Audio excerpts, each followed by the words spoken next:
মনে করেছিলাম সোনারুঘাট মাধবপুর হলেও সুন্নিয়তের একটা আসন সংসদের মধ্যে যাবে।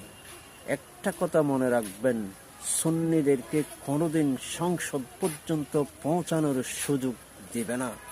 তাহিরি হুজুরের সাথে যে বেঈমানিটা করা হয়েছে, এটা পুরা সুন্নিদের জন্য। তাহিরি হুজুরকে আমরা চেয়েছিলাম সংসদের মধ্যে, কিন্তু এই সমস্ত দুর্নীতি রাজনীতিবিদেরা তাহিরি হুজুরের কাছ থেকে আসনটা কেড়ে নিয়েছে। তাহিরি হুজুর হেরে যায়নি, হারিয়ে দিয়েছে। এটা কিন্তু সত্য কথা। আরেকটা সত্য কথা হচ্ছে, সুন্নিদেরকে কোনোদিন সংসদ পর্যন্ত যাবার সুযোগ দেবে না, কারণ দুর্নীতি বন্ধ হয়ে যাবে। সততা যেখানে যাবে সেখানে দুর্নীতির ঠাঁই হয় না। সেজন্য সুন্নিদেরকে সংসদ পর্যন্ত পৌঁছাতে সুযোগ দিবে না।